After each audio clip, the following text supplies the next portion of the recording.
As of patch 624, Varus has been seeing an increasingly amount of play in the bot lane. This is mostly due to the changes that were introduced to him, where they ended up changing his passive uh, to where now it can scale with bonus attack speed, and the duration of the proc has been changed to the same regardless of whether you kill champions or minions. Now, the main reason he's been seeing more play lately is because of his changes to his passive, obviously. Now, I think this is a great change to the passive, and it allows for an easier laning phase due to the amount of free attack speed you end up getting. So what you can do is focus on getting that AD before you end up going to a static Shiv item. So because of the passive, you end up being able to finish your Essence Reaver without really having to get any attack speed, because you get that free attack speed by killing minions in lane, or if you're Korean, just kill the enemy champion. So this allows for a better power spike for Varus, and he ends up getting a passive from the Essence Reaver a lot earlier, which kind of helps him top off his mana pool pretty efficiently.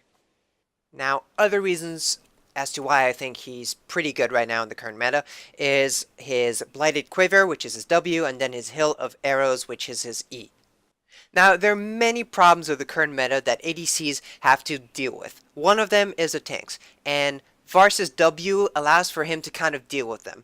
Now, it's not as good as a Vayne W, where she ends up doing true damage, but Varus, what he does with his W is he ends up applying stacks, and these stacks are called Blight.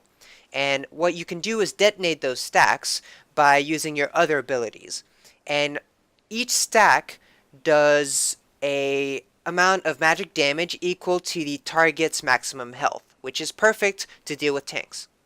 Now, I know that detonating the stacks is not a very reliable source of damage, but it is a mechanic that does help with dealing with a lot of tanks that end up stacking a lot of health. Now, I just want to quickly move into his next ability, Hail of Arrows, which is his E and his slow. Um, Although it wasn't really changed, it's kind of important to point out, because a lot of people forget, that this ability applies Grievous Wound, which is perfect, especially when you have a self-healing tank coming at you like Maokai. If you apply the Grievous Wound, it ends up reducing the tank's healing by 40%. Or, in that matter of fact, anyone who has some sort of healing, like Swain. So now I want to move over to Varus's itemization, and how I tend to build him, and what I think is the optimal build for him. So, starting items, as usual, Doran's Blade, Health Potion, Warding Totem.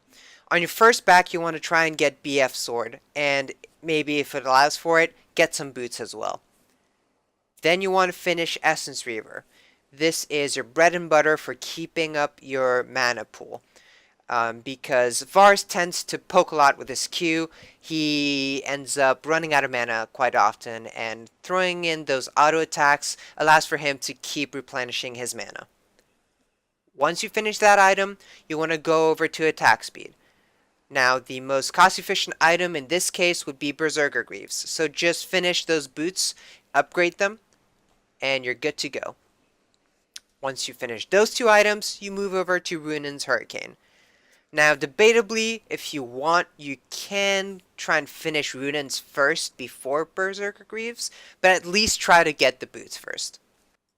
So, as I said, your third item, you would like to get Runan's Hurricane. This is a very great item for him. Essentially, every bolt that Runan's fires off applies a stack of Blight.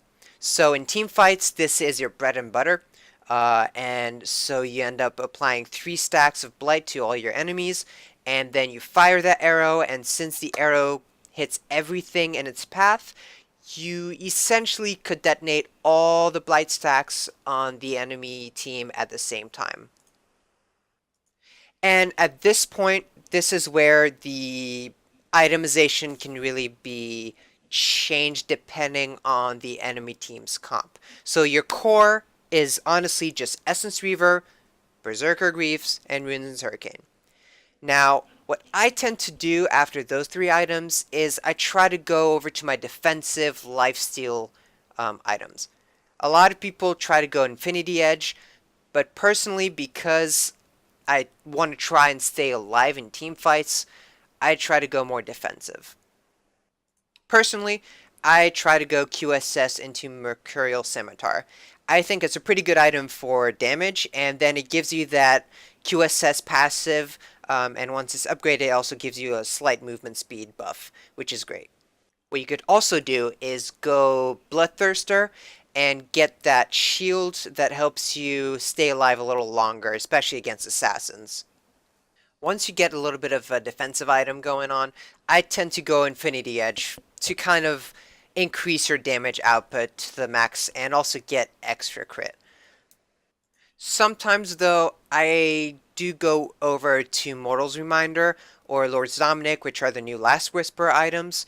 Depending on the team comp, if there's a lot of heavy healing, although Varus has a Grievous Wound built into his kit, I still go Mortal Reminders if the team is heavy on healing, because what this ends up doing is even my auto attacks end up applying Grievous Wounds, which is great instead of having to rely on my E, which has a pretty long cooldown. And then Lord's Dominic Regard is pretty good against enemies that end up stacking a lot of armor. Same goes for Mortal's Reminder.